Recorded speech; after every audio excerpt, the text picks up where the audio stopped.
The wire సంచలన కథనం ప్రచురించింది. పవన్ కళ్యాణ్ పై ద వైర్ ప్రచురించిన కథనం ఇప్పుడు పొలిటికల్ సర్కిల్లో హాట్ టాపిక్ గా మారింది. పదునైన పదజాలంతో, ఈటెల్ లాంటి మాటలతో, ఘాటైన విమర్శలతో పవన్ క్యారెక్టర్ ని ద వైర్ ఆవిష్కరించింది. అతను రంగులు మార్చే విధానం, విషం కక్కే తీరు ఏ విధంగా ఉంటుందో స్పష్టంగా వివరించింది. ద వైర్ ప్రచురించిన సంచలన కథనంలో ఏముందో ఒక్కసారి మనం చూద్దాం. నేల టికెట్కి ఎక్కువ, బెంచ్ టికెట్కి తక్కువ, రంగులు మార్చడంలో పీకే ఊసరవల్లికి ఎక్కువ, ఆక్టోపస్ కటర్ ఫిష్కు దానికి కూడా ఎక్కువేనని చెప్పాలి అంటూ కథనం రాసుకొచ్చింది. రంగులు మార్చడానికి ఊసరవెల్లికి 1 సెకండ్ టైం పడితే మిమిక్ ఆక్టోపస్కు రంగు మార్చడానికి 200 మిల్లీ సెకండ్లు సరిపోతుంది. ఇంకా వివరంగా చెప్పాలంటే రెప్పపాటు కంటే చాలా వేగంగా సెకనుకు 5 సార్లు మిమిక్ ఆక్టోపస్ రంగులు మార్చగలదు. అయినా ఈ పీకేతో అది పోటీకి నిలబడగలదా అంటే నిలబడలేదనే చెప్పాలి. ఇక రంగుల విషయం పక్కన పెడితే అతను విషం కక్కే విధానంపై కూడా చాలా క్లియర్గా రాసుకొచ్చింది. విషాన్ని ఇంజెక్ట్ చేయడంలో తేలు పాముల కంటే ఎక్కువ. వాటిని పవన్ ఎప్పుడో మించిపోయారు. ఆస్ట్రేలియన్ బాక్స్ జెల్లీ ఫిష్, డార్టు కప్పలకు కూడా పవన్ ఎక్కువే. ఇవి చిమ్మే విషం సైనైడ్ కంటే 1000 రెట్లు వేగంగా పనిచేస్తుంది. క్షణాల్లో ప్రాణం గాల్లో కలిసిపోతుంది. ఇప్పుడు దాన్ని మించిన విషాన్ని చిమ్మగల శక్తి తనకుందని మొన్నటి ప్రసంగంతో పీకే రుజువు చేసుకున్నారు. పీకేకు ఉన్న, పీకేకు మాత్రమే సొంతమైన ఆషాఢభూతికే పంగనామం పెట్టగల ఈ అతి గొప్ప super fast lightening speed colour changing talent ని అర్థం చేసుకోలేక కొందరు పొరబడుతూ పవన్ కళ్యాణ్ గురించి తప్పుగా మాట్లాడుతున్నారు. లెఫ్ట్ నుంచి రైట్ కి రూపాంతరం చెందాడని, నిన్నటి మాటలకు నేటి మాటలకు పొంతన లేదు కాబట్టి సిద్ధాంతాన్ని మార్చేశాడని, చేగువేరా భగత్ సింగ్లు ఏమైపోయారని కొందరు అంటున్నారు. మరికొందరు పీకేని బానిస, అజ్ఞాని అంటూ తీర్మానించేస్తున్నారని ద వైర్ రాసుకొచ్చింది. ఏ వ్యక్తి అయినా తను నమ్మిన సిద్ధాంతం నుంచి పక్కకు జరుగుతూ పూర్తి వ్యతిరేక భావజాలంలోకి వెళ్ళారంటే దానికి 2 కారణాలుంటాయి. మొదటిది, తను ఇంతకాలం నమ్మింది తప్పు అని చెప్పగలిగే బలమైన కారణమైనా ఉండాలి. లేదా రెండవది, తనకు ఆ సిద్ధాంతం మీద నమ్మకం, గౌరవం లేకపోయినా సరే సొంత ప్రయోజనాల కోసం దాన్ని నెత్తికెట్టుకున్నట్లు నటించడమైనా చేసుండాలి. పవన్ కళ్యాణ్ ఎంచుకుంది రెండో బాట కాబట్టి ఈరోజు ఇంతటి నీచమైన దిగజారుడు రాజకీయాలు అవలీలగా చేసేస్తున్నారు. పీకేకి చేగువేరా జీవితం గురించి కానీ, కమ్యూనిజం గురించి కానీ ఏమీ తెలియదు. అయినా సరే ఆ భావజాలంలో ఉన్న నిజాయితీ, న్యాయం, హక్కుల కోసం పోరాటం, కసి, ఆవేశం లాంటి ఎన్నో మంచి విషయాలు సామాన్యులను ఆకర్షిస్తాయని మాత్రం బాగా తెలుసు. అందుకే ఆ దిశగా పావులు కదిపి కెమెరా స్టార్ట్ యాక్షన్ అంటూ ఓవర్ యాక్షన్ని ఓవర్గా చేసేశారు. సినీ రంగంలో ఏమాత్రం కష్టపడకుండా అన్న అండతో అప్పనంగా అందలమెక్కిన పీకే రాజకీయాల్లో అధికారాన్ని కూడా అంతే అప్పనంగా అందుకోవచ్చని ఆశపడ్డారు. నిజాన్ని, కమ్యూనిజాన్ని ప్రజల చేత ఒప్పించాలంటే దానికి ఎంతో నిబద్ధత, చిత్తశుద్ధి, ఓర్పు, నిజాయితీ, అన్నింటికంటే ముఖ్యం ఆ సిద్ధాంతం మీద గౌరవం, ప్రేమ ఉన్నవాళ్ళు మాత్రమే సహనంతో దాన్ని భుజానికెత్తుకుని ముందుకు నడిపించగలరే తప్ప నటనతో లొంగదీసుకోవాలనుకుంటే అంతకంటే మూర్ఖత్వం ఉండదు. అందుకే పీకే నటించిన చేగువేరా సినిమా అట్టర్ ఫ్లాప్ అయింది. సినిమాలు సమాజ శ్రేయస్సు కోసం కాకుండా కేవలం వ్యాపారంగా చూస్తూ లాభాల కోసం తీసే ఈ రోజుల్లో ఫ్లాప్ అయిన సినిమా కథతోనే మరో సినిమా తీసే మూర్ఖపు నటులు ఉంటారా ఎవరైనా? అందుకే రాజకీయాలకు, సినిమాకు తేడా తెలియని తెలివైన నటుడు మన పీకే ఈసారి చాలా తెలివిగా బీజేపీ డైరెక్షన్లో సనాతని అనే సరికొత్త సినిమా తీశారు. అది సూపర్ డూపర్ హిట్. పీకే ఒక సిద్ధాంతం నుంచి మరో సిద్ధాంతంలోకి రూపాంతరం చెందలేదు. కేవలం డ్రామాలో ఒక పాత్ర నుంచి మరో పాత్రలోకి మారారు అంతే. భవిష్యత్తులో కూడా పీకే ఇలా నటిస్తూనే ఉండొచ్చు. రాజకీయ డ్రామాలో ఇంకా బోలెడు పాత్రలు చేయొచ్చు. రేపొద్దున్న ఈ సనాతని సినిమా కథకు మించిన కథ దొరికితే కప్పల అటుదూకి మరో కొత్త సినిమాలో నటనకు తెరతీయచ్చు. అలాంటప్పుడు ఇక సొంత సిద్ధాంతం ఎందుకు? Time waste. స్వలాభం కోసం ఏమైనా చేస్తారు. మొన్న జుట్టు ఎగరేస్తూ తన నోటితో బూతులు తిట్టిన వాళ్లనే ఈరోజు ఆకాశానికెత్తుతూ వాటేసుకుంటారు. నిన్న మెచ్చుకున్న ద్రవిడవాదాన్ని నేడు జాతీయం చేసేస్తారు. అంతేకాదు అబద్ధాలతో రాజకీయానికి తల్లిదండ్రులను వాడుకోగలరు. ఏరు దాటాక తెప్ప తగలేసి నీ కర్మ అనగలరు. సినిమా అనేది అన్న పెట్టిన భిక్ష, నియోజకవర్గం వర్మ పెట్టిన భిక్ష, గెలుపు మోడీ పెట్టిన భిక్ష, డిప్యూటీ సీఎం పదవి చంద్రబాబు పెట్టిన భిక్ష. కొత్త బిచ్చగాడు పొద్దెరగడని బాధ్యతారాహిత్యంగా అధికారాన్ని అహంకారంతో అనుభవించనుగలరు. ఏ ఎండకు ఆ గొడుగు పట్టే సామర్థ్యం కల అసమర్థుడు అంటూ ఘాటైన పదాలతో ద వైర్ విరుచుకుపడింది. నిజమైన కట్టు బానిసలు మాత్రం ఇంత జరిగినా ఇప్పటికీ అతన్ని గుడ్డిగా అభిమానించే జెండా కూలీలే అవుతారు. అజ్ఞానపుట అంధకారంలో మగ్గిపోతున్న జన సైనికులు, వీరవనితలు అనే విచిత్ర స్వీయ బిరుదులు తగిలించుకున్న కూలీలు మాత్రం జీతభత్యాలు లేని కామెడీ జూనియర్ ఆర్టిస్టులుగా నటిస్తూనే ఉండాలని ద వైర్ రాసుకొచ్చింది. ఇంతకంటే చాలా ఘాటైన పదాలు ఇంకా అందులో ఉన్నాయి. అందులో ప్రముఖమైన కొన్ని అంశాలను మాత్రమే తీసుకుని మీకు వినిపించడం జరిగింది. అసలు వైర్ కథనంలోని ప్రతి అంశము వాస్తవమేనా? ఇంత ఘాటుగా ఎందుకు రాయాల్సి వచ్చింది? పదునైన పదజాలంతో విరుచుకుపడటంలో ఆంతర్యం ఏంటి? పవన్ కళ్యాణ్ రంగులు మార్చే విషయంలో కానీ, వేషాలు వేసే విషయంలో కానీ, పార్టీలు మార్చే విషయంలో కానీ, చెగువెరా టు సనాతని వైపు రూపాంతరం చెందిన విషయంలో కానీ అతను మారుస్తున్న విధానం చూస్తే ఆశ్చర్యం కలుగుతోందా ప్రపంచమంతా?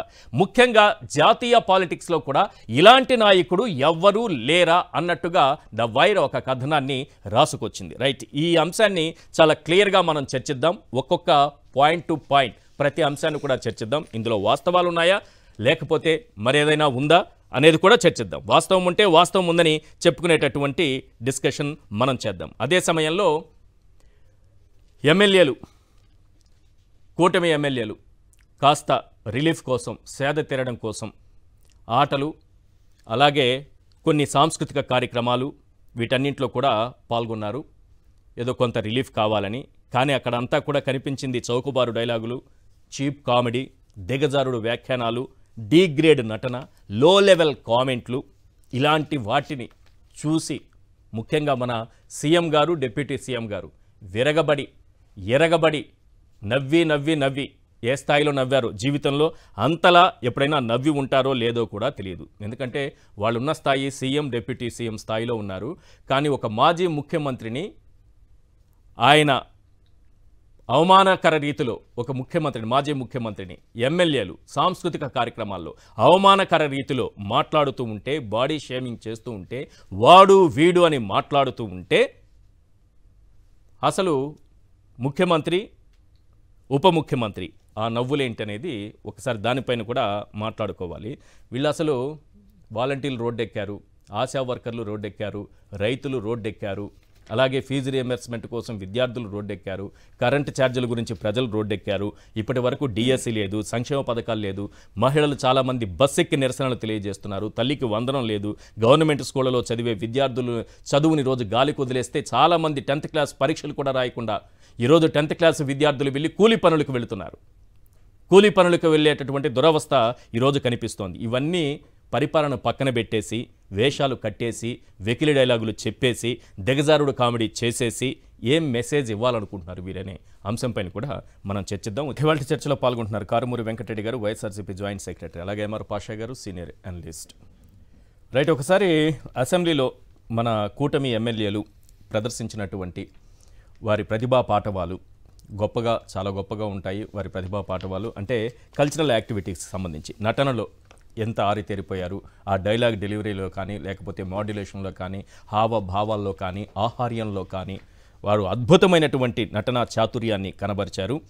అంటే కొంతమంది ఏమో చౌకబారు డైలాగులు, చీప్ కామెడీ, దిగజారుడు వ్యాఖ్యానాలు, డీగ్రేడ్ నటన, లో లెవెల్ కామెంట్లు అంటున్నారేమో, కానీ వాళ్ళకి మాత్రం అది చాలా గొప్ప స్థాయిలో కనిపించింది. ఆ స్థాయిలో వారి ప్రతిభను వేదిక మీద వాళ్ళు ప్రదర్శించారు. ఒక్కసారి వారి ప్రతిభా పాఠవాలు, మనం ఏ స్థాయిలో ఉన్నామనేది కూడా మర్చిపోయి, హద్దులు దాటేసి, ఏ స్టేజ్లో ఉన్నామనే విషయాన్ని కూడా మర్చిపోయి స్టేజ్ దాటి మాజీ ముఖ్యమంత్రి గురించి చేసిన వ్యాఖ్యానాలు ఏ రకంగా ఉన్నాయి అనేది, దానికి డీసీఎం, సీఎం ఏ విధంగా విరగబడి నవ్వారనేది ఒక్కసారి స్క్రీన్ పైన చూద్దాం సార్ ప్లీజ్.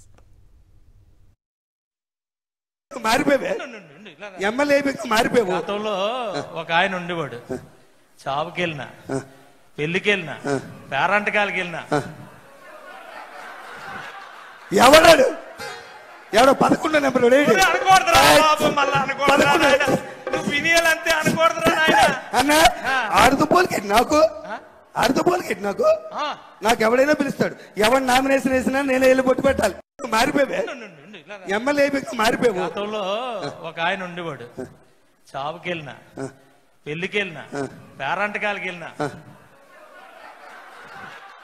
ఎవడాడు? ఎవడో 11 నెంబర్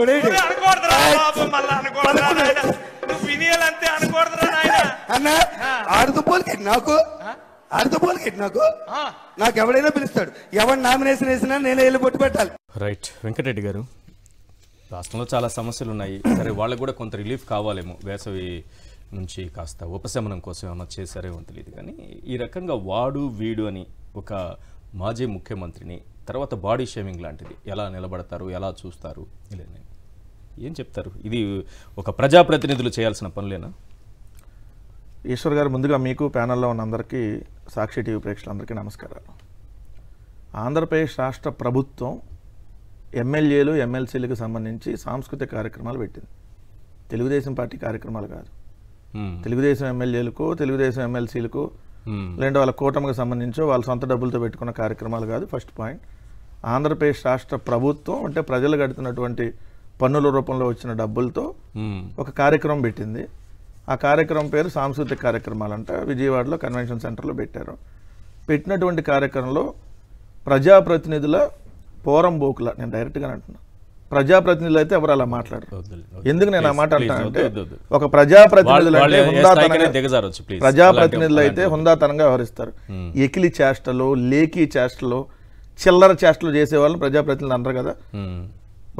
అక్కడ కూర్చొని ఎవరైతే స్కిట్ చేశారో, హెచ్చర్ల ఎమ్మెల్యే, హెచ్చర్ల బీజేపీకి సంబంధించినటువంటి ఎమ్మెల్యే ఈశ్వర్రావు, ఏదైతే జనసేనకు సంబంధించినటువంటి సుందరపు విజయ్ కుమార్ అనే యలమంచిలి నియోజకవర్గ ఎమ్మెల్యే, వాళ్ళిద్దరూ ఎమ్మెల్యేలాగా కనపడ్డారా?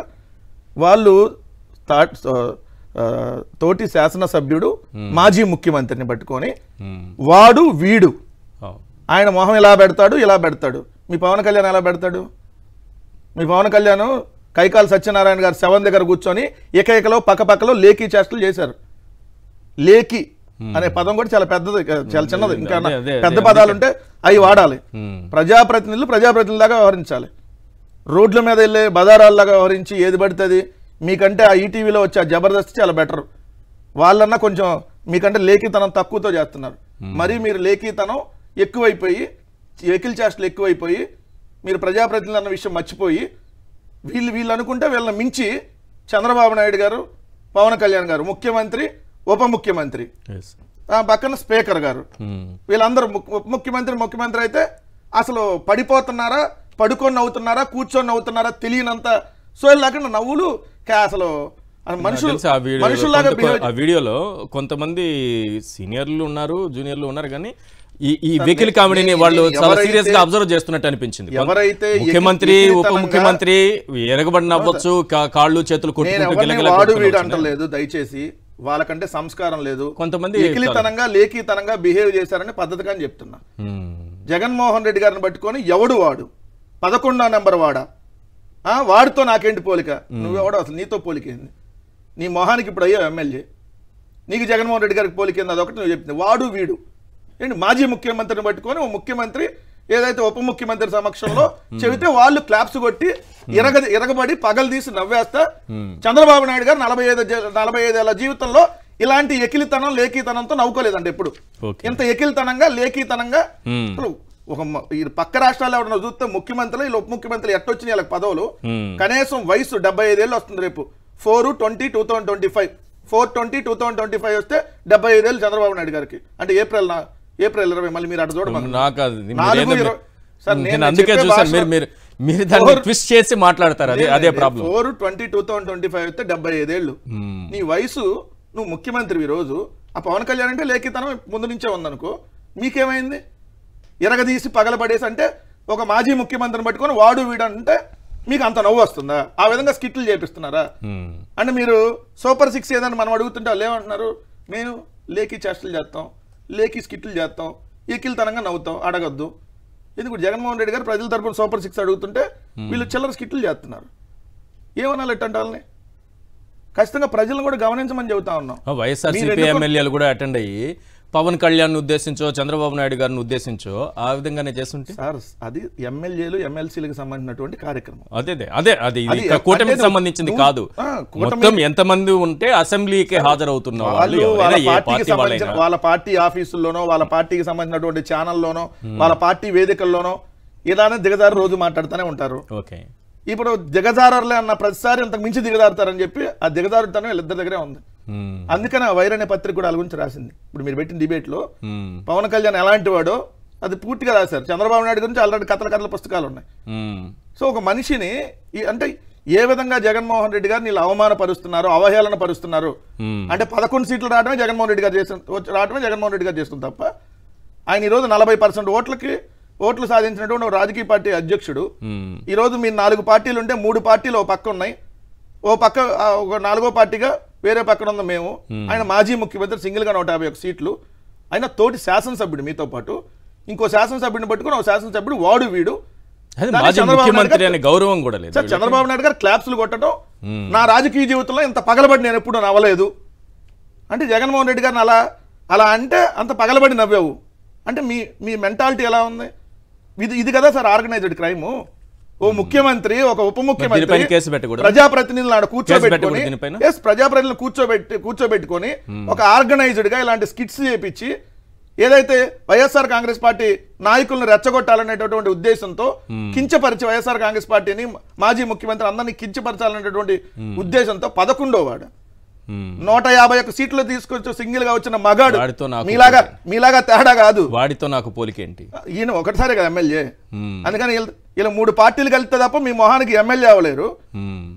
నీ జీవితంలో ఈ చంద్రబాబు నాయుడు సింగిల్ గా ముఖ్యమంత్రి కాల. పవన్ కళ్యాణ్ అతను 3 పార్టీలు 6 జెండాలు 6 సార్లు మోస్తే ఆఖరికి ఎమ్మెల్యే అయ్యారు. మీకు జగన్మోహన్ రెడ్డి గారిని చూస్తే అంత వెటకారంగా ఆ విధంగా జగన్మోహన్ రెడ్డి గారిని అంటే రెచ్చగొట్టాలి, వైఎస్ఆర్ కాంగ్రెస్ పార్టీ కార్యకర్తలు రెచ్చగొట్టాలి, మళ్ళీ వాళ్ళు పోస్టులు పెడితే లేకపోతే అలాగే ఎవరన్నా మాట్లాడితే కేసులు పెట్టాలి. మరి ఇది కదా ఆర్గనైజ్డ్ క్రైమ్. కుట్ర పన్నింది మీరు, ఆ విధంగా స్కిట్లు చేస్తుంది మీరు. అదే సార్ ప్రజాప్రతినిధులు సిగ్గన్నా లేదా? నాకు అర్థం కాల.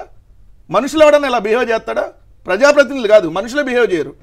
మీరు ఎమ్మెల్యేలు, ఎమ్మెల్సీలు, ఆడ ముఖ్యమంత్రి, అసలు ఆ పదవుల కన్నా గౌరవం ఉండాలి కదా. ఆ గౌరవం మొత్తం దిగదారుస్తూ ఎంతకంటే దిగదారన్న ప్రతిసారి దిగదారు ఇలానే చేస్తున్నారు. చెయ్యండి ఎలా చేస్తారో ఖచ్చితంగా ప్రజలు మాత్రం అన్ని గమనిస్తున్నారు.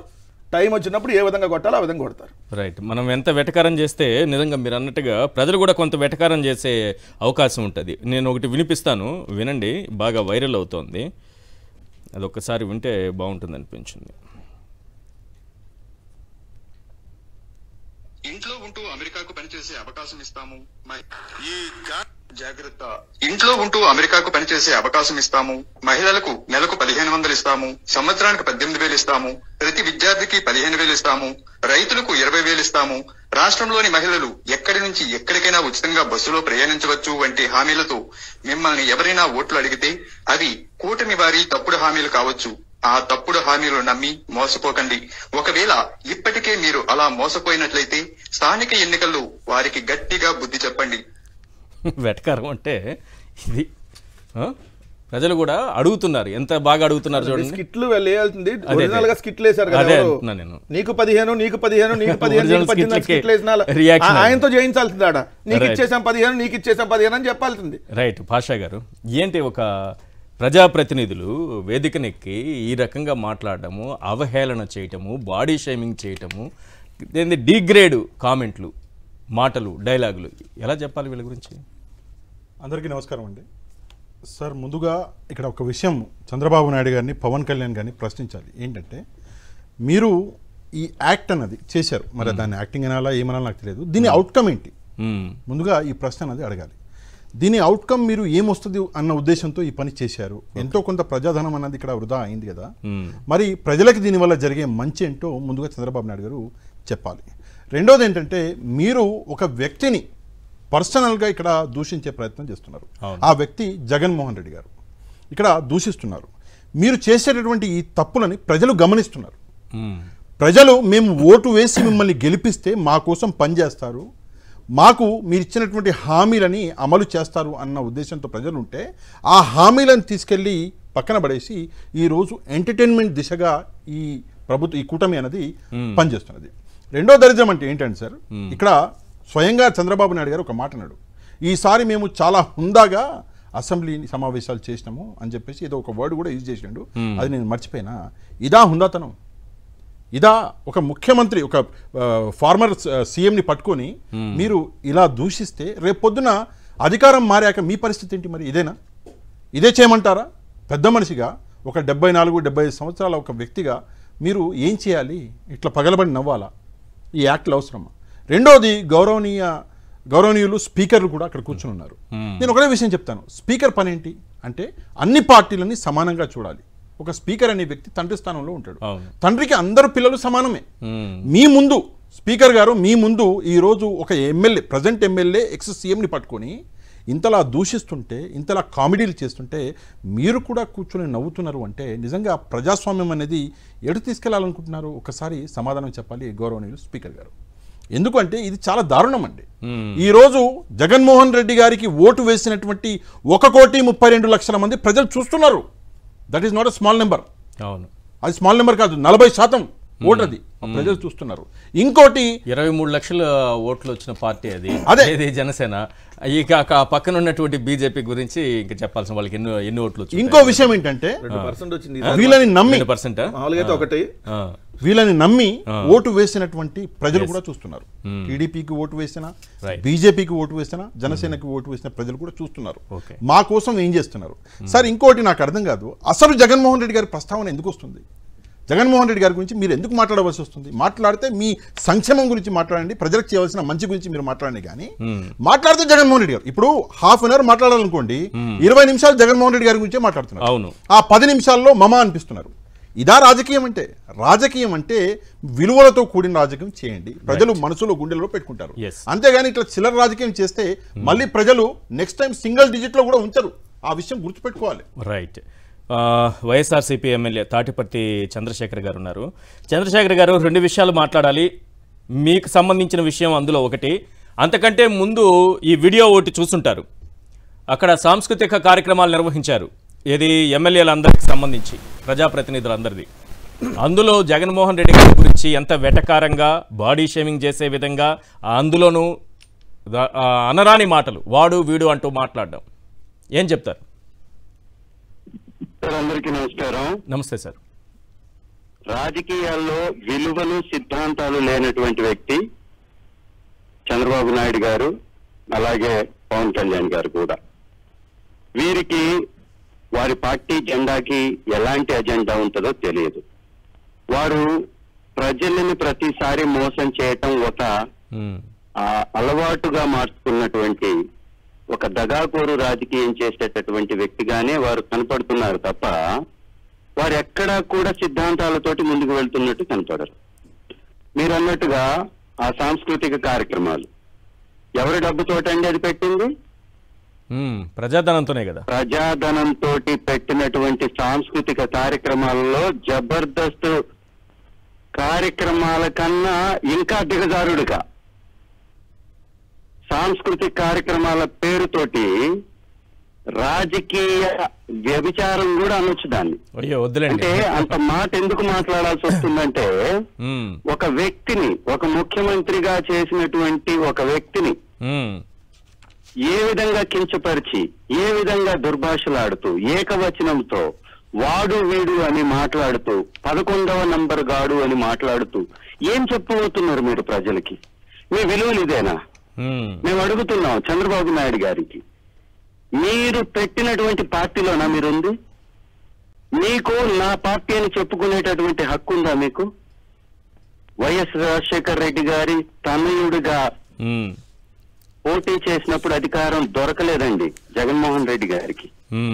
జగన్మోహన్ రెడ్డి గారు తనేంటో నిరూపించుకున్న తర్వాత రాజశేఖర్ రెడ్డి గారి తనయుడిగా రాజశేఖర్ రెడ్డి గారి పరిపాలనని, అంతకి మించినటువంటి పరిపాలనని అందించగలిగినటువంటి వ్యక్తిగా ప్రజల్లో నమ్మకాన్ని చూరగొన్నుకున్న తర్వాత వారిని ముఖ్యమంత్రిగా ఇక్కడ ప్రజలు ఎన్నుకున్నారు.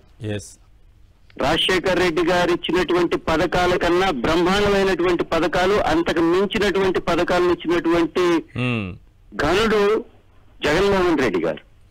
జగన్మోహన్ రెడ్డి గారు అంటే ఈ రాష్ట్ర చరిత్రలో కన్నీ విని ఎరుగని మెజారిటీతో గెలిచినటువంటి Yes. ఒక ఎంపీ Hmm. ఒంటరిగా ఈ దేశాన్ని శాసించినటువంటి కాంగ్రెస్ పార్టీని రాష్ట్రం నుంచి తరుముకున్నటువంటి వ్యక్తి ఈరోజు రాష్ట్ర రాజకీయాల్లోనే కాంగ్రెస్ పార్టీ కనుమరుగైపోయింది అంటే అది జగన్మోహన్ రెడ్డి గారి వలన సాధ్యమైంది తప్ప ఈ రాష్ట్రాన్ని దగా చేసినటువంటి పార్టీ, ఈ రాష్ట్రాన్ని దుర్మార్గంగా విడదీసినటువంటి పార్టీ, Yes. ఆ పార్టీకి సహకరించినటువంటి పార్టీయే తెలుగుదేశం పార్టీ. ఇలా విడదీసినటువంటి ఆ పార్టీ యొక్క నాయకుడు రైట్ రాహుల్ గాంధీ గారితో స్టేజ్ పంచుకున్నటువంటి వ్యక్తి ఈ చంద్రబాబు నాయుడు గారు. ఒకసారి మోడీ గారిని తిడతాడు, ఒకసారి రాహుల్ గాంధీని తిడతాడు, ఇంకొకసారి మాయావతి తోటి మాట్లాడుతాను ముందుకు వెళ్తాడు. అంటే ఎలాంటి సిద్ధాంతం లేని రాజకీయాలు వీరు చేస్తున్నారు అని చెప్పటానికి, విలువలు లేని రాజకీయం చేస్తున్నారు అని చెప్పటానికి ఇంతకు మించినటువంటి పరాకాష్ఠ ఇంకొకటి లేదు, ఎగ్జాంపుల్ లేదండి. రైట్. ఇంకో రెండో విషయం, ఇవాళ జగన్మోహన్ రెడ్డి గారిని కించపరిచేటటువంటి హక్కు మీకు ఎవరిచ్చారు? ఏ విధంగా కించపరుస్తున్నారు మీరు? ప్రజల ధనంతో స్టేజీలు వేసి ఆ స్టేజీల మీద మీ యొక్క స్థాయిని మరచి, మీ స్థాయి కంటే ఇక దిగజారి వారు ఏదో స్కిట్ వేస్తుంటే పగలబడి నవ్వుతూ సునకానందం పొందడం నిజంగా రాజ్యాంగబద్ధమైనటువంటి పదవుల్లో ఉన్న వ్యక్తులకి అది హుందాతనాన్ని ఇస్తుందా? ఒకసారి వారు గమనించాలా. రైట్. వారు రాసేటటువంటి రోత రాతల అచ్చు వేసేటటువంటి పత్రికలు గాని, మీడియా వ్యవస్థలు గాని ఆలోచించాలా. ఈ రాష్ట్రానికి 10 నెలల్లో ఏమి చేశారో చెప్పుకోలేనటువంటి దౌర్భాగ్య పరిస్థితిలో ఉన్నటువంటి కూటమి నేతలు చేస్తున్నటువంటి ఈ వికృత రాజకీయాన్ని ప్రజలు చీత్కరించుకుంటున్నటువంటి రెండో పాయింట్ మీకు సంబంధించింది. అడిగినటువంటి రెండో పాయింట్ మా పాయింట్ నేను చెప్తాను. దొంగల్లా వచ్చి వెళుతున్నారు వైసీపీ ఎమ్మెల్యేలపై స్పీకర్ ఆగ్రహం. హాజరు పట్టికలో దొంగతనంగా సంతకాలు పెట్టాల్సిన కర్మ ఏంటి? సభకు ముఖం చాటేస్తారా అని కొంతమంది ఎమ్మెల్యేల పేర్లు చెప్పారు. అందులో మీ పేరు కూడా ఉంది. దొంగల్లా వచ్చి వెళుతున్నారు అని అన్నారు. మేము దొరలాగా వచ్చాం, దొంగల్లాగా రాలేదు. మేము మా నియోజకవర్గం నుంచి 2 లక్షల ప్రజల చేత ఎన్నుకోబడి నిర్భయంగా వచ్చి సంతకం పెట్టి వెళ్ళాం. కాదు, మీ పార్టీ హాజరవుతోందా లేదా? మీ పార్టీ సభకి హాజరవుతోందా లేదా? హాజరు కాకూడదని నిర్ణయం తీసుకుంటే సంతకాలు ఎందుకు పెట్టారు? సంతకాలు పెట్టారంటే దాని వెనుక కారణం సార్. వైఎస్ఆర్ కాంగ్రెస్ పార్టీ చాలా స్పష్టంగా స్పీకర్ గారిని డిమాండ్ చేసింది, రిక్వెస్ట్ చేసింది, ప్రతిపక్ష హోదా మాకు కల్పించండి. ఈ రాష్ట్రంలో ఉన్నటువంటి ఏకైక రాజకీయ పార్టీ, అసెంబ్లీలో ఉన్నటువంటి పార్టీ, 11 సీట్లు ఉన్నప్పటికీ కూడా ప్రజల పక్షాన నిలబడుతున్నటువంటి పార్టీగా వైఎస్ఆర్ కాంగ్రెస్ పార్టీ ఏకైక ప్రతిపక్ష పార్టీ కాబట్టి ప్రతిపక్ష హోదానివ్వండి, మా అధ్యక్షుల వారిని ప్రతిపక్ష నాయకుడిగా గుర్తించమని అడిగాం. అప్పుడే సరైనటువంటి సమయం దొరుకుతుంది ప్రశ్నించడానికి ప్రజా సమస్యల మీద అని మేము రిక్వెస్ట్ చేశాం. వారు దాన్ని తిరస్కరించారు. కోర్టులో ఆ కేసు ఉంది. అయినప్పటికీ కూడా మా యొక్క బాధ్యత రీత్యా మేము అసెంబ్లీలో మా ప్రజల యొక్క సమస్యల మీద మాట్లాడాలి కాబట్టి, ప్రశ్నలు వేయాలి కాబట్టి అసెంబ్లీలోకి వెళ్ళాం. అసెంబ్లీలోకి వెళ్ళినప్పుడు ప్రశ్నలు వేస్తున్నప్పుడు ప్రశ్నలు వెయ్యమని ఆ సిబ్బందిని సూచించినప్పుడు వారి సూచన మేరకు సంతకాలు పెట్టింది వాస్తవం. అదే మీ క్వశ్చన్ ఎవరికి ఇస్తారు సార్? అసెంబ్లీ హాల్లో క్లియర్ గా చెప్పండి చంద్రశేఖర్ గారు. సిబ్బందే ఎవరైతే దొంగలు అని మాట్లాడుతున్నారో వారి కంట్రోల్లో ఉన్నటువంటి సిబ్బంది దగ్గర ఉన్నటువంటి రిజిస్టర్ లో సంతకం పెట్టాం మేము. కాదు సార్, చంద్రశేఖర్ గారు ప్రజలకు అర్థమయ్యేలా చెప్పండి. ఒక విషయం అడుగుతా. అర్ధరాత్రి రిజిస్టర్ ని దొంగలించి వాటిలో సంతకాలు పెట్టలేదే. కాదు ఇక్కడ ఒక పాయింట్ చెప్పండి. ఒక సాటి దళితుడైనటువంటి శాసనసభ్యుణ్ణి, బహుజనుడైనటువంటి శాసనసభ్యుణ్ణి, గిరిజనుడైనటువంటి శాసనసభ్యుణ్ణి దొంగలు అని ఉచ్చరించినటువంటి స్పీకర్ గారి యొక్క హుందాతనాన్ని వారే పరీక్షించుకోవాలి. వారి విఘ్నతకే వదిలేయాలి. దొంగతనంగా సంతకం పెట్టలేదు, దొరలాగొచ్చి సంతకం పెట్టి వెళ్ళాం. మేము సంతకం పెట్టడానికి రాలేదు, వారు అడిగారు కాబట్టే సంతకం పెట్టాం. నేను మా నియోజకవర్గంలో ఉన్నటువంటి ప్రోటోకాల్ విషయం మీద, ఇక్కడ జరుగుతున్నటువంటి వర్క్ల విషయం మీద, ఇక్కడ రావాల్సిన కేటాయింపులు రాకపోవడం విషయం మీద, కొన్ని అంశాల మీద కూడా నేను స్పీకర్ గారిని వారి ఛాంబర్ లోనే వెళ్లి కలిశాను. దొంగతనం ఎందుకు కలిసామండి? వారి ఛాంబర్ లోనే వెళ్ళి కలిశాను నేను స్పీకర్ గారిని నాతో పాటు ఇంకొక 5 మంది ఎమ్మెల్యేలు కూడా వెళ్ళి వారి యొక్క నియోజకవర్గంలో ఉన్నటువంటి సమస్యలు, అక్కడ ఎమ్మెల్యేగా ఉన్నప్పటికీ కూడా మా పనులు చేయకుండా ఏకంగా సీఎం రిలీఫ్ ఫండ్ తో సహా మా యొక్క లాగిన్లు లేవండి. అక్కడ ఎవరైతే ఇన్ఛార్జీలుగా ఉన్నారో వాళ్ళ సంతకాలు వస్తే తప్ప సీఎం రిలీఫ్ ఫండ్ కూడా రిలీజ్ చేయలేనటువంటి పరిస్థితులు, చెయ్యనటువంటి పరిస్థితులు సో చాలా క్లియర్. మీరు ప్రశ్నలు వేయటానికి అక్కడికి వెళ్ళారు, ఆ ప్రశ్నలకు సమాధానం రాబట్టారు. స్పీకర్ గారి దృష్టికి తీసుకువెళ్ళాం, వారి ఛాంబర్లోకి వెళ్ళాం, దొంగల్లాగా వెళ్ళలేదే, కానీ దొంగలతో పోల్చేశారే. కలిసినప్పుడు మరి శాసనసభలోకి వెళ్ళినప్పుడు స్పీకర్ గారిని కలిసినప్పుడు సంతకం పెట్టారని స్పీకర్ గారు ఎందుకు అడగలేదు? పెట్టకూడదు అని నిబంధన ఏమన్నా ఉందా? రైట్, పెట్టకూడదు. Right. Thank you sir Chandrasekhar గారు, ఫోన్ లైన్లో మీ అభిప్రాయం తెలియజేసినందుకు thank you so much. Right, దీనిపైన ఏమైనా రెస్పాండ్ అవుతారా? ఎమ్మెల్యేలని, వైఎస్ఆర్సీపీ ఎమ్మెల్యేలు దొంగలు అని అన్నారు స్పీకరు, దొంగల్లా వచ్చి సంతకాలు పెట్టిపోతున్నారని. సంతకాలు ఎందుకు పెట్టామంటే క్వశ్చన్స్ అడిగారు కదా, అప్పుల గురించి అడిగారు, చాలా అంశాలపైన అడిగారు, అన్నిటికీ ఆన్సర్లు రాబట్టారు. సో ఆ నేపథ్యంలో అక్కడికి వెళ్ళినప్పుడు ఆ క్వశ్చన్ ఇచ్చినప్పుడు సంతకం పెట్టండి అంటే సార్ పెట్టామని అంటున్నారు. ఫస్ట్ మేము ఇప్పుడు అసెంబ్లీ సమావేశాలకు హాజరు కాకూడదని నిర్ణయించుకున్నాం. అవును, 2 అసెంబ్లీ సమావేశాలకు హాజరు కాకపోయినా అసెంబ్లీలో ఏదైతే వైఎస్ఆర్ కాంగ్రెస్ పార్టీ శాసనసభ్యులు ప్రశ్నలు అడగవచ్చు. సో అది లిఖితపూర్వకంగా మేము ఈ ప్రశ్నలు అడుగుతున్నాం అనేవచ్చు. దానికి అక్కడికి వెళ్ళి ఇవ్వాలి, మీరు అక్కడికి వచ్చే ఇవ్వాలని చెప్పి అసెంబ్లీ అధికారులు చెప్తే మన వాళ్ళు అక్కడికి వెళ్ళి ఇవ్వటం జరిగింది. దాన్ని దొంగల్లాగా వచ్చారు అని చెప్పి స్పీకర్ అంటే ముందు నుంచి కూడా చూడండి, జగన్మోహన్ రెడ్డి గారిని కూడా మనం రూలింగ్ ఇస్తున్నామని చెప్పేటప్పుడు ఏకవచనంతో సంబోధిస్తూ ఇష్టం వచ్చినట్టుగా మాట్లాడాడు. ఇప్పుడు శాసనసభ్యులను పట్టుకొని కూడా, శాసనసభ్యులందరికీ అతను సభాపతి కదా, అతని తోటి శాసనసభ్యుల్ని ఆయన సభ అందరికీ ఆయన తెలుగుదేశానికి కాదు కదా స్పీకర్. సార్ తెలుగుదేశం సభ్యులకి స్పీకర్ కాదు ఆయన, అసెంబ్లీలో ఉన్న 175 మంది సభ్యులకి స్పీకర్. ఆయన సభ్యులు ఆయన దొంగలు అంటున్నాడు. ఇంతకంటే దారుణం ఏముంది? అంటే స్పీకర్ అనే చైర్నే అవమానపరిచినట్టు, ఆయన ఉండి అసెంబ్లీని మొత్తాన్ని అవమానపరిచినట్టు. ఈ సభలో దొంగల్లాగా వచ్చారని అంటే ఎంత దిగజారుడు మాట్లాడతారా ఆ పాయింట్ మీద? సార్ ఇక్కడ ఏం లేదు సార్, ఒక విషయం ఏంటంటే ముందుగా పార్టీ అనేది ఒక స్టాండ్ తీసుకున్నది. ఇది ఇంపార్టెంట్ విషయం. పార్టీ ఏం స్టాండ్ తీసుకున్నది అంటే అసెంబ్లీకి వెళ్ళకూడదు అన్న స్టాండ్ తీసుకున్నది. కానీ ప్రజల కోసం ప్రశ్నించడం ఆపేయండి అని చెప్పేసి పార్టీ ఎక్కడ చెప్పలేదు. ప్రజల కోసం ప్రశ్నించండి మీ కాన్స్టిట్యున్సీలలో ఉన్న సమస్యల గురించి అని చెప్పేసి. వీళ్ళు ప్రశ్నించడానికి వీళ్ళకి వేరే సోర్స్ లేదు. ఇందాక అన్న చెప్పినట్లు వేరే సోర్స్ లేదు. మొబైల్ ద్వారానో ఈమెయిల్ ద్వారానో పంపించేటటువంటి ఆప్షన్ లేదు. వచ్చే ఇవ్వాలి అన్నప్పుడు వెళ్తున్నారు, ఇస్తున్నారు. ఈవెన్ ఇందాక చంద్రశేఖర్ గారు చెప్పినట్లు అక్కడ స్పీకర్ గారిని కలుస్తున్నారు. మీరు ఒకవేళ సంతకం పెట్టకూడదు అని రూల్ ఉందా? రూల్ ఉన్నప్పుడు స్పీకర్ గారు ఏం చేయాలి? వీళ్ళు వచ్చి కలిసినప్పుడు లేదండి మీరు వస్తున్నారు, ప్రశ్నలు ఇస్తున్నారు, కానీ మీరు సంతకం పెట్టకండి అని చెప్పి అక్కడే చెప్తే వాళ్ళు సంతకాలు పెట్టరు. తప్పనిసరిగా సంతకం పెట్టాలి, ఎందుకంటే ఎవరు ఇచ్చారనేది ఇంపార్టెంట్ కదా. ఎమ్మెల్యే ప్రజాప్రతినిధి హాజరై స్వయంగా క్వశ్చన్ ఇచ్చారనేది తెలియాలంటే ఆయన సంతకం. అదే నేను అక్కడికి వస్తున్నాను. ఇప్పుడు ఇక్కడ ఇష్యూ ఏం జరుగుతుందంటే ఈయన స్పీకర్ గారిని వెళ్ళి కలుస్తున్నారు మన వాళ్ళు. స్పీకర్ గారు సంతకం పెట్టొద్దు అనలేదు. ఎందుకు అనలేదు అంటే ఇందాక మీరు చెప్పినట్లు ప్రశ్నలు తీసుకోవాలంటే ఆ ప్రశ్నలు రికార్డ్ అవ్వాలి. ఈ ప్రశ్న ఎవరి దగ్గర నుంచి వచ్చింది అని చెప్పేసి తెలియాలి అంటే కంపల్సరీగా ఆ వ్యక్తి ఉన్నట్టుగా రికార్డ్ లో పెట్టాలి. పెట్టకుంటే ఆ ప్రశ్న తీసుకోవడానికి లేదు. అదే ఇక్కడ జరిగింది. ఇక్కడ అన్ని రూల్స్ ప్రకారమే జరిగినాయి. కానీ ఇక్కడ స్పీకర్ గారు ఒక విషయం మర్చిపోతున్నారు. ఏంటంటే ఇందాక మీరే చెప్పారు, అందరికీ స్పీకర్ ఆయన తండ్రి లాంటి స్థానం. ఆ స్థానంలో మర్యాద ఇవ్వాలి, మర్యాద పుచ్చుకోవాలి కూడా.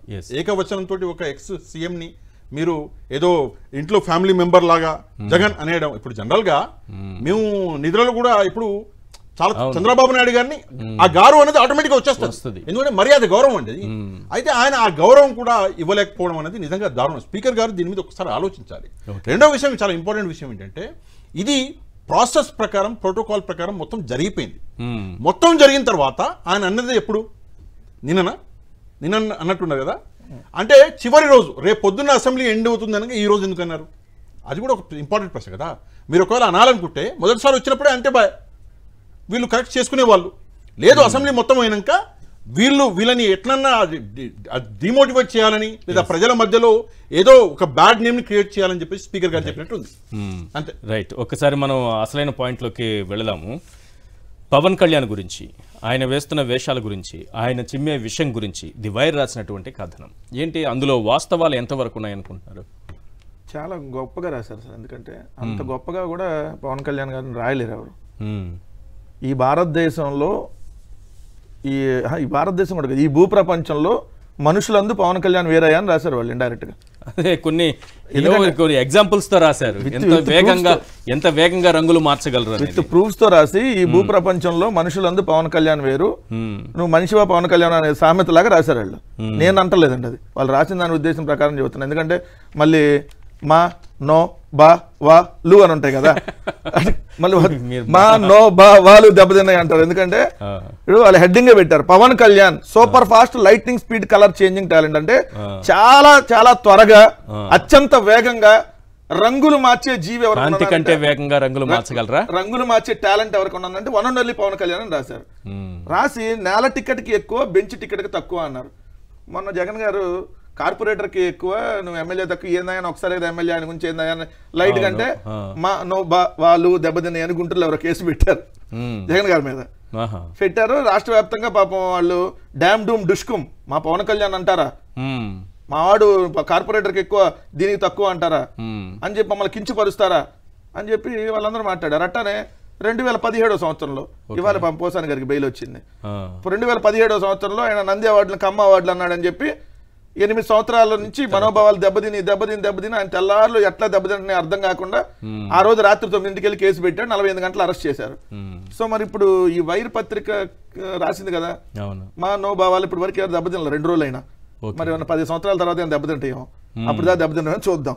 దాంట్లో క్లియర్ గా రాశారు. ఎందుకంటే అన్న కూడా కొన్ని పాయింట్లు చెబుతారు కాబట్టి ఓసర వెల్లికి ఎక్కువ, ఆక్టోపస్ కి కట్టర్ ఫిష్ కూడా ఎక్కువే అని చెప్పాలంటే సెకండ్ కి 5 సార్లు సెకండ్లో 5 సార్లు రంగులు మార్చిద్దంట ఆక్టోపస్. ఇది మిమిక్ ఆక్టోపస్ అనేది 5 సార్లు సెకండ్ లో వేగం మార్చిద్ది. వాటితో కంపేర్ చేస్తే పవన్ కళ్యాణ్ అతను ఇంకా ఎక్కువ మారుస్తాడు, పోటీ పెడితే పవన్ కళ్యాణ్ నెగ్గుతాడని రాశారు. అవును, నేను అనేది అదే. ఓకే, ఈ కంపారిజన్ వాళ్ళు ఏదో కొన్ని ఉదాహరణలు రాసుకోవచ్చు, కానీ ఎందుకు అలా రాయాల్సి వచ్చిన ఆయన రంగులు మార్చడం ఏంటిది? రంగులు మార్చడం కదా సార్. ఇప్పుడు ఫస్ట్ ప్రజారాజ్యం రంగు, దాని తర్వాత కాంగ్రెస్, దాని తర్వాత మళ్ళీ బీజేపీ, తెలుగుదేశం, మళ్ళీ తర్వాత సిపిఐ, సిపిఎం, బిఎస్పి, మళ్ళీ చేంజ్ బీజేపీతో కాపురం చేస్తా సరే బీజేపీతో పొత్తులో ఉండి మళ్ళీ తెలుగుదేశంతో ఇక్కడ ఇండైరెక్ట్ పొత్తులు. మరి ఎంత వేగంగా ఎవరైనా రంగులు మార్చగలరా? ఉందా మీకు ఎవరికైనా టాలెంట్ ఈ రాష్ట్ర రాజకీయాల్లో? ఎవరికన్నా అట్లా కాదు సార్. పొద్దున్నేనేమో కమ్యూనిస్ట్ కండవా వేసి సాయంత్రానికి కాషాయం కండవా వేయగల రాజకీయ పార్టీ నాయకుడు ఎవడన్నా ఈ దేశంలో ఉన్నాడా, ఈ భూప్రపంచంలో ఉన్నాడా? ఒకేసారి బాప్టిజం, చిన్నప్పుడే హిందూ అంట, తర్వాత బాప్టిజం, తర్వాత మళ్ళీ బీఫ్ అంటాడు, మళ్ళీ దాని తర్వాత మళ్ళీ సనాతన ధర్మం. ఇట్టవడన్నా రంగులు మార్చగలడా? అది వన్ అండ్ ఓన్లీ టాలెంట్ అతనే. తేలు విషం కంటే ఎక్కువ విషం చెమ్మగలడని వాస్తవమే కదా. వాళ్ళ కులాన్ని, వాళ్ళ అభిమానుల్ని, ఈ రాష్ట్రంలో ఉన్న ప్రజల్ని మొత్తం రెచ్చగొట్టి ఏ విధంగా ఎంత విషం చెమ్మగలిగాడో చూసారు. వాలంటీర్ల మీద ఎలాంటి విషయం చెమ్మారు? వాలంటీర్లు ఏందండి, రాష్ట్ర ప్రజలు రాష్ట్రంలో అప్పు ఉందని చెప్పి అప్పుల రత్న బిరుదుల అవార్డులు ఇచ్చేసి అసలు ఈ రాష్ట్రం అడుక్కు తినిపోయిందని అసలు ఎలాంటి విషయం చూడండి, ఎంత వేగంగా విషం చెమ్మగలడంటే తేలు పాము అన్న కుట్టినా మళ్ళీ బతుకుతారంట మనుషులు. రాశారు జెల్లీ ఫిష్ డాట్ కప్పులు అయితే 1000 రెట్లు వేగంగా పనిచేస్తాయండి. అంటే దానికంటే ఇంకా వేగంగా స్ప్రెడ్ చేయగలడు పవన్ కళ్యాణ్ అతను. ఆ జెల్లీ ఫిష్ డాట్ కప్పల కంటే ఇంకా వేగంగా విషాన్ని చెమ్మగలడని చెప్పి మొన్న తన ప్రసంగంలో మరోసారి నిరూపించాడని రాశారు. రాసి మొన్న చాలా పాయింట్లు. ఇప్పుడు చెగువేరా, భగత్ సింగ్ ఏమైపోయారని మీరు అందరూ పిచ్చోళ్ళు. ఈసారి మాత్రం మీరు వైర్ కథన ఏమైనా ఉండొచ్చు, దాన్ని సపోర్ట్ చేస్తూ మీరు మాట్లాడచ్చు, కానీ ఇంకో 15 ఏళ్ల వరకు మాత్రం ఆయన రంగులు మార్చే అవకాశం లేదు చెప్పారు కదా. నిన్న కూడా చెప్పారు కదా, 15 ఏళ్ల పాటు కలిసి ఉండాలి. మీరు అందుకే నా కథనం జరగమంది. ఆయన అత్యంత వేగంగా మార్చేస్తాడండి. 15 ఏళ్ళ దాకా ఆయన చెప్పిన మాట మీద నిలబడ్డాడు. 15 ఏళ్ళు కలిసి ఉండాలని ఇప్పుడు 2-3 సార్లు చెప్పారు అండి. మొన్న 10 అంటాడు, వాళ్ళు 15 అంటాడు. రేపు పొద్దున మళ్ళీ నన్ను వర్మ నిలబెట్టాడా, వర్మ ఎవరో తొక్కెవరు అంటాడు ఆయనే. ఇయే కదా చూసాం కదా మీరు. అది రాశారు. అవును, వాళ్ళు దాంట్లో కథనం అందుకని మీరు పూర్తి చదివితే చాలా మంది పీకేని మెంటల్ అంటున్నారు. తప్పండి. మెంటలు అదేంది మతిమరుపు, కమీడియన్, జోకరు, బానిస, అజ్ఞాని ఇట్లాంటి మాటలు అనొద్దండి. ఎందుకంటే ఆయన ఏం చేసినా దానికి ఒక లెక్క ఉంటది, ఆయనకు ఒక తెక్క ఉంటుంది, దానికి లెక్క ఉంటుంది. మతిమరుపు, కమీడియన్, జోకర్ ఇవన్నీ వాళ్ళు రాసినాయి. బానిస, అజ్ఞాని అని అంటున్నారా? ఏం కాదు. ఎందుకంటే పవన్ కళ్యాణ్ అతను సిద్ధాంతాలు అనేది మొట్టమొదటి సిద్ధాంతాలు అనే విషయంకి వచ్చేవాడు చెప్పి సిద్ధాంతాన్ని ఎప్పుడు మారుస్తారు అనే విషయాన్ని వాళ్ళు క్లియర్ గా చెబుతూ ఆ సిద్ధాంతం మీద నమ్మకం గౌరవం లేకపోయినా సొంత ప్రయోజనాల కోసం ఎత్తుకుంటున్నట్టు. ఆయన హిందూ మతం మీద నమ్మకం లేదు, కానీ సనాతన వేషం డ్రెస్ చేస్తున్నాడు కదా. హిందూ మతం మీద ఎందుకు నమ్మకం లేదన్నాను, వాళ్ళ నాన్నని అతనే అగౌరవపరుస్తూ, మా నాన్న అదేంది దీపారాధన కుండీలో సిగరెట్ వెలిగించుకుంటాడు అని చెప్పి మాట్లాడిన అతను ఇప్పుడు సనాతన వేషం డ్రెస్ చేసి మన మా నాన్న రామ జపం తప్ప అసలు వేరే జపమే అనపడదు ఇంట్లో అన్నాడు కదా. మీరు వెళ్ళలేదు, మీటింగ్ జరిగింది కదా, మన సభ జరిగింది, దాంట్లో చెప్పాడు కదా. అంటే ఆ విధంగా మారుస్తాడని. పవన్ కళ్యాణ్ ఎంచుకున్న రెండో బాటే కాబట్టి ఈ రోజు ఎంతటి నీచమైన దిగజారుడు రాజకీయాలు అవలేలగా చేస్తున్నాడు. వాళ్ళు రాసిన కథనమే వాస్తవం, చాలా బాగా రాశారు. ఎవరో కానీ నిజంగా వాళ్ళని అప్రిషియేట్ చేయాలి. రెండు, ఏ ఎండకు ఆ గొడుగు పట్టే సామర్థ్యం గల అసమర్థుడు. సామర్థ్యం ఉన్నప్పుడు మళ్ళీ అతను అసమర్థుడు, కానీ ఏ ఎండకు ఆ గొడుగు పట్టగల సామర్థ్యుడు. ఏ ఎండకు ఆ గొడుగు పట్టలో సామర్థ్యుడే, ఆ సామర్థ్యం కలిగిన అసమర్థుడు. ఇలాంటి వాళ్ళు మీరు మెంటల్ అంటే తప్పు కదా అని అందరూ కమెడియన్ రాజకీయ జోకర్ అంటున్నారండి, తప్పు. దయచేసి వాళ్ళని అవమానించొద్దు. వాళ్ళ వల్ల ఎవరికి హాని ఉండదు. వాళ్ళు కమెడియనే, బట్ రాజకీయ జోకరే. వాళ్ళ వల్ల ఎవరికి హాని ఉండదు. కానీ పవన్ కళ్యాణ్ అతను స్వార్థం కోసం కులాలు, మతాలు, ప్రాంతాలు, భాషల మధ్య చిచ్చు పెట్టి ప్రజల జీవితాలను నాశనం చేసే పవన్ కళ్యాణ్ లాంటి వాళ్ళు కమెడియన్లు కాదు, కాలసర్పాలు. కాలసర్పం కంటే ఎక్కువ. ఈ విధంగా రాష్ట్రాన్ని ఈరోజు సర్వనాశనం చేసిన దాంట్లో ఖచ్చితంగా ఎత్తున్నాడు. కాబట్టి వాళ్ళు రాసింది వాళ్ళ అభిమానులు వీర మహిళలకు కూడా రాశాడు. రైట్, స్వయం స్వీయ బిరుదులు పొందుతున్నారంట వీర వనితలు. రైట్. పాషా గారు చూసారా మొత్తం అది కథనం మొత్తం చదివారా? ఏంటి దాంట్లో వాస్తవాలు ఉన్నాయనుకుంటున్నారా? ఏదో ఘాటైన పదాలతో రాయాలి కాబట్టి రాసేసినట్టుగా అనిపిస్తోందా? మొత్తం పవన్ కళ్యాణ్ని ఆవిష్కరించినట్టుగా కనిపిస్తోందా? ముందుగా సార్, ఇది రాసినటువంటి వనజ గారు అనుకుంటా. ఆమెకి కంగ్రాచులేషన్స్ చెప్పాలి. ఎందుకంటే ఆమె ఈ పవన్ కళ్యాణ్ అనే వ్యక్తిని పూర్తిగా స్టడీ చేసి చాలా డీటెయిల్డ్గా ఆమె రాయడం జరిగింది. ఎందుకు రాయడం జరిగిందంటే ఈ వ్యక్తి ఒక మాట మీద ఒక నెల కూడా ఉండడు అని చెప్పేసి ఈ మొత్తం రాతలకి అసలు అర్థం అదే. ఇక నేను ఈరోజు నిజంగా కాపు సామాజిక వర్గం గురించి నేను మాట్లాడాలి సార్. ఒక 2 నిమిషాలు నేను మాట్లాడతాను. కాపు ద్రోహి పవన్ కళ్యాణ్, ఇది వనజాక్షి గారు అంటం లేదండి, నేను అంటున్నా. ఎందుకు అంటున్నా, దీనికి ఒక కారణం ఉంది. నేను ఒక వీడియో అన్నది చూపిస్తా సార్. అంటే ఇక్కడ చూడండి, కాపులని ఎంత ఘోరంగా మోసం చేశాడు పవన్ కళ్యాణ్ అనేది మనం అర్థం చేసుకోవాలి. కోరికలు ఉన్నాయి కదా, ఎప్పుడు మా కులం నుంచి ముఖ్యమంత్రి అవ్వలేదు, మీరు ఓటేయండి అవి చూపిస్తాం. ఎందుకంటే కాపులు చాలా నిర్ణయాత్మకమైన శక్తి. సింపుల్. కాపు సామాజిక వర్గం నుంచి ఎవరు ముఖ్యమంత్రి అవ్వలే, మీరు ఓటేయండి నేను అవి చూపిస్తాను అన్నాడు కదా. ఇప్పుడు ఏమంటున్నాడు తెలుసా మీకు? ప్రధానమంత్రి గారు 3వ ప్రధానమంత్రి అయ్యారు. అలాగే ఆయన 3 పర్యాలు నేను ముఖ్యమంత్రిగా చూడాలి, నాకు మనస్ఫూర్తిగా నాకు ఆశయం, కోరిక కూడా. ఎందుకంటే ఆయన అనుభవాన్ని మనం ఎక్కడ కూడా అసలు పక్కన పెట్టలేం. సో ఆయన దగ్గర నేను మనస్ఫూర్తిగా ఈరోజు మరోమారు గౌరవ సభ్యులందరి తరపు నేను ముందు చెప్తున్నాను, ఆయన దగ్గర నుంచి నేర్చుకోవడానికి కానీ ఆయన కింద పని చేయడానికి కానీ నేను అనుక్షణం ఎప్పుడు సంసిద్ధంగా ఉంటానని తెలియజేసుకుంటూ మళ్ళీ ఒకసారి వినిపించండి సార్, మళ్ళీ ఒకసారి వినిపించండి. ఎందుకంటే దీనికి ద వైర్ కథనానికి లింక్ ఉంది. ఒకసారి వినిపించండి మళ్ళీ ఒకసారి. మొదటి వీడియో వినిపిస్తాను. మొదట అదే ఇప్పుడు మాట్లాడింది 15 ఏళ్ల పాటు కలిసి. ప్రధానమంత్రి గారు 3వ ప్రధానమంత్రి అయ్యారు. అలాగే ఆయన 3 పర్యాలు నేను ముఖ్యమంత్రిగా చూడాలి, నాకు మనస్ఫూర్తిగా నాకు ఆశయం, కోరిక కూడా. ఎందుకంటే ఆయన అనుభవాన్ని మనం ఎక్కడ కూడా అసలు పక్కన పెట్టలేం. సో ఆయన దగ్గర నేను మనస్ఫూర్తిగా ఈరోజు మరోమారు గౌరవ సభ్యులందరి తరపు నేను ముందు చెప్తున్నాను, ఆయన దగ్గర నుంచి నేర్చుకోవడానికి కానీ ఆయన కింద పని చేయడానికి కానీ నేను అనుక్షణం ఎప్పుడు సంసిద్ధంగా ఉంటానని తెలియజేసుకుంటూ నాకు అవకాశాన్ని ఇచ్చిన ప్రతి ఒక్కరికి ధన్యవాదాలు. మీరు చెప్పే పాయింట్తో పాటు ఇది కూడా యాడ్ చేసి చెప్పండి. ఎందుకంటే ది వైర్ రాసిన దాంట్లో జెండా కూలీలుగా ఉండిపోవాల్సిందేనా వీళ్ళు అన్నట్టుగా రాసింది. అదే సో ఇంకో 15 ఏళ్ల పాటు వీళ్ళకి లేదు. నేను చెప్తాను సార్ సింపుల్గా.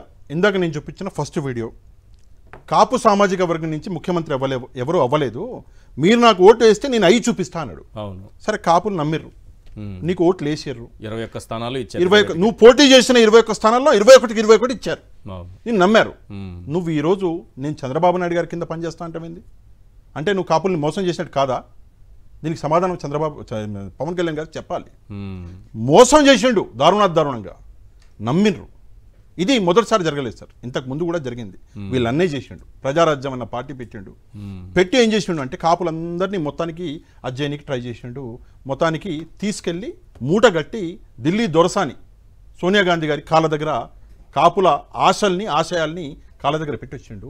ఈరోజు పవన్ కళ్యాణ్ కాపుల ఆశయాల్ని టీడీపీ మన చంద్రబాబు నాయుడు గారి కాళ్ళ దగ్గర పెట్టే ప్రయత్నం చేస్తున్నాడు. 15 సంవత్సరాలు మీ కింద ఉండి పనిచేస్తా అని చెప్పేసి నిస్సిగ్గుగా ఈరోజు మన పవన్ కళ్యాణ్ గారు చెప్తుంటే నిజంగా నాకు నవ్వొస్తుంది. నువ్వు ఎవరిని మోసం చేసినావు పవన్ కళ్యాణ్? ఒక్కసారైనా ఆలోచించలేదా? నేను ఈ మాట అంటున్నాను, రేపు పొద్దున్న నన్ను నమ్మి ఓట్లేస్తున్నటువంటి కాపు సామాజిక వర్గం నన్ను నిలదీస్తుందని చెప్పేసి ఎప్పుడన్నా ఆలోచించాడా పవన్ కళ్యాణ్? దయచేసి సమాధానం చెప్పాలి. అదే పని సేమ్ వాళ్ళ అన్న చేసిన పనే ఈరోజు తమ్ముడు చేస్తున్నాడు. రేపు పొద్దున మొత్తానికి చుట్టి పార్టీని చంద్రబాబు నాయుడు గారికి ఇచ్చి పోయినా పోతాడు. మళ్ళీ నేను రాజకీయాలకు రాను, నేను సినిమాలు తీసుకుంటా, మాటిస్తున్నా అని చిరంజీవి గారు చెప్పినట్టు ఒక నాయకుడికి ఉండాల్సిన లక్షణం ఏంటి? అదే సార్, మామూలుగా సాధారణంగా ఆ పార్టీ గెలవాలి, తాను ముఖ్యమంత్రి కావాలి, తన పార్టీని నిలబెట్టాలి అనుకుంటాను. నేను ఇంకో 15 ఏళ్ల పాటు చంద్రబాబు నాయుడు గారి కిందనే పనిచేయాలని కోరుకుంటున్నానని కోరుకోవడం ఏంటో. ఇప్పుడు సిచ్యువేషన్ ఏంటంటే సార్, జెండా కూలీలు ఇందాక మీరు అన్నది, ఈ వీళ్ళకి చాలా ఇంపార్టెంట్ రోల్ ఉంది ఇక్కడ. ఏంటంటే పార్టీ కోసం జనసేన కోసం కష్టపడుతున్నారు. మీ నాయకుడే ముఖ్యమంత్రి అవ్వని అంటున్నాడు, మీ నాయకుడే వేరే నాయకుడి కింద చేతి కింద పనిచేస్తా అంటున్నాడు. మరి మీ పరిస్థితి ఏంది? ఇప్పుడే మిమ్మల్ని గల్లీలో కొడుతున్నారు, రేపు పొద్దున పరిస్థితి ఏంది? కొట్టించుకుంటారు. టీడీపీ వాళ్ళు కొడుతున్నారు జనసేన వాళ్ళని. ఎందుకు? రేపు పొద్దున పరిస్థితి ఏంది? కొడుతున్నారా? కాలు కొట్టించుకున్నారు. తెలుగుదేశం వీళ్ళు జనసేన అని చెబితే ఇంకా ఎక్కువ కొడుతున్నారు. అదంతా కాదు సార్. ఇప్పుడు వర్మ గారి గురించి ఒక సెకండ్ మాట్లాడదాం. త్యాగం చేసిండు పవన్ కళ్యాణ్ అనే వ్యక్తి కోసం, వేరే పార్టీ కోసం త్యాగం చేసిండు. మరి ఏందన్న పరిస్థితి? అది కూడా ఆలోచించాలి కదా. అవును, ఇది ఎంత దారుణంగా. కృతజ్ఞత లేకపోవడం ఏంటి సార్? మామూలుగా కృతజ్ఞత లేకుండా పోవడం అంటే ఒకటి, చేసిన మేలు మర్చిపోయి సైలెంట్గా అయిపోవడం వేరు. పైగా ఆయన్ని ఎవడైనా అనుకుంటే మా వల్లే గెలిచాడంటే అది వాళ్ళ కర్మ అని రివర్స్లో మాట్లాడడం వేరు. ఈ రెండింటికి తేడా ఉంది. నేను అదే చెప్తున్నాను సార్. ఇందులో అంటే గర్వం, అహంకారం ఇవి పెరిగే కొద్దీ ఇలాంటి మాటలు వస్తాయి అని అంటారు. వాస్తవమేనది? చాలా అంటే చాలా గర్వం పెరిగిపోయింది సార్. ఎట్లా పెరిగిపోయిందంటే ఈరోజు డాన్సులు వేసి నవ్వుకునే స్థితికి, అది కూడా ఎవరు? శాసనసభ ఎండై లాస్ట్ చివరి రోజు. ఎందుకు సార్ అవసరమా ఈరోజు పరిస్థితులు? రెండోది సార్, ఇక్కడ ఒక మంచి విషయం ఏంటంటే సనాతని అని చెప్పేసి ఈయన కొత్త రోల్ ఒకటి ప్లే చేస్తున్నాడు. అంటే వైర్లో రాశారు రోల్ అని, వాళ్ళు రాశారు, మన నన్ను వేసుకుపోయారు, రాశారు. ఇందులో నాకు తెలియదు నిజంగా విషం అంటే తేలు పామే ఉంటది అనుకున్నాను. కానీ ఈ రోజు జెల్లీ ఫిష్, ఈ కప్పలు ఇవి ఉన్నాయని నాకు తెలియదు. కానీ వీళ్ళకంటే డేంజర్ పవన్ కళ్యాణ్ అని చెప్పేసి వైర్ అంటుంది. ఎందుకంటుందో తెలుసా మీకు? ఎందుకంటుందంటే మతాల మధ్యలో చిచ్చు పెట్టే రాజకీయం ఆంధ్రప్రదేశ్లో మొదటిసారి, ఉమ్మడి ఆంధ్రప్రదేశ్లో కాదు, సౌత్ ఇండియాలోనే చాలా తక్కువ మన దగ్గర ఉన్నది. ఉమ్మడి ఆంధ్రప్రదేశ్లో కూడా లేదు మతాల మధ్యలో, ఇప్పుడు ఆంధ్రప్రదేశ్లో కూడా లేదు మతాల మధ్యలో. కానీ ఈ వ్యక్తి మతాల మధ్యలో చిచ్చు పెట్టే ప్రయత్నం అనేది చేస్తున్నాడు. ఆ ప్రయత్నం చేసి ఓట్లు దండుకోవాలని చెప్పి బీజేపీ స్ట్రాటజీ అనేది ఇక్కడ ప్లే చేస్తున్నాడు. ఇక్కడ వైర్లో కూడా అదే రాశారు బీజేపీ. రెండోది సిద్ధాంతం, ఇందాక అనే చెప్పినట్లు నాకు తెలియదు సార్, ఈ జనసేన సిద్ధాంతం చెప్పండి. జనసేన సిద్ధాంతం చెప్పండి. అందుకే పార్టీ పెట్టాం. వైసీపీ సిద్ధాంతం చెప్పమని ఫోటో నేను చెప్తా, ప్రజా సంక్షేమం కథం. జనసేన సిద్ధాంతం చెప్పండి. ప్రశ్నించడం, నిలదీయడం. ఏంటి? ఎవరిని ప్రశ్నిస్తారు? ఎవరిని ప్రశ్నించారు పార్టీ అని చెప్పారు కదా సార్. ఎవరిని ప్రశ్నిస్తారు? అపోజిషన్ పార్టీనా? ఎవరిని ప్రశ్నిస్తున్నారు? నీకు నువ్వు అసలు పాలకపక్షమా తెలియదు, నువ్వు ప్రతిపక్షమా, నీకు అదే నాలెడ్జ్ లేదు. నువ్వు ఒకసారి 3 వస్తే పాలకపక్షంలో ఉన్న ఉప ముఖ్యమంత్రి అంటావు, రెండోసారి ఒక్కటి ఎక్కువ వస్తుంటే నేనే పోయి ప్రతిపక్షాలు కూర్చున్నా. నీకు ఆ నాలెడ్జే లేదు. ఈరోజు నీకు సిద్ధాంతం అనేది లేదు. ఎంత ఘోరం అంటే ప్రజలు, నాకు బాధేస్తుంది సార్, ప్రజలు మోసపోతున్నారు. ఈరోజు కార్యకర్తలు, సోకాల్డ్ కార్యకర్తలు అని చెప్పి జనసేన కార్యకర్తలు ఉన్నారు, ఫ్యాన్స్, కార్యకర్తలు కాదు ఫ్యాన్స్. ఆ ఫ్యాన్స్ ఈ తక్కువ వయసులో పాపం మోసపోతున్నారు. ఈ వ్యక్తి నిజస్వరూపం ఏంటో ఎవ్వరు చెప్పక్కర్లే. పవన్ కళ్యాణ్ నిజస్వరూపం. పవన్ కళ్యాణ్ పాత వీడియోలు తీస్తే వీళ్ళకి క్లియర్గా అర్థమవుతుంది. పవన్ కళ్యాణ్ గురించి పవన్ కళ్యాణ్ చాలా బాగా చెప్తాడు పాత వీడియోలు తీస్తే. ఒకసారి టోపీ పెట్టుకుని పోయి అదేదో మటన్ అంటాడు, ఏదో అంటాడు, తింటాడు. ముస్లిమ్స్ పాపం లేడీ పైన కూర్చుంటే కింద కాలు ముక్తాడు, ముస్లిం లేడీ కాలు ముక్తాడు. ఇంకోసారి ఏమో నా డాటరు, నా వైఫ్ క్రిస్టియన్ అంటాడు. రెండోసారి ఏమో వచ్చేసి ఆమె సనాతని. అయిపోయా. ఏంది కథ? నాకు అర్థం కాని కథ. ఒక వ్యక్తి ఒక సంవత్సరంలో ఎన్నిసార్లు సార్, ఎన్నిసార్లు? ఇది రెండోది.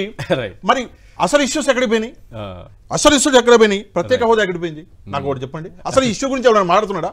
వదిలేశారు దాన్ని. సార్ ఈ రోజు ఎమ్మెల్యే ఉంటే మాట్లాడి ఎరగ తీసేస్తాను అన్నారు సార్. ఒక విషయం, ఈ రోజు ప్రత్యేక హోదా గురించి మీకు ఉన్నట్టు అటు కేంద్రంలో మీ బలం చాలా ఉంది, మీకు చాలా బలం ఉంది. నితీష్ కుమార్ కంటే మీ బలమే ఎక్కువ. మరి మీరు ప్రత్యేక హోదా తేలేరా?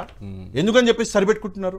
ఈ రోజు నేను మేధావులను కూడా ఒక ప్రశ్న అడుగుతా. మన దగ్గర మేధావులు చాలా మంది ఉన్నారు, ఏ పార్టీకి సంబంధం లేదు. ఆ మేధావులు సడన్ గా లేస్తారు జగన్మోహన్ రెడ్డి గారు ఉన్నప్పుడు ప్రత్యేక హోదా. ఇప్పుడు ఆడమనుకున్నారు రండి ప్రశ్నించండి. ఇవాళ మీ దగ్గర పవర్ ఉంది. మీరు ఒకవేళ విత్డ్రా చేసుకుంటే గవర్నమెంట్ పడిపోద్ది సెంట్రల్లో. దయచేసి ఇప్పుడు అడిగి ప్రత్యేక హోదా తీసుకోండి.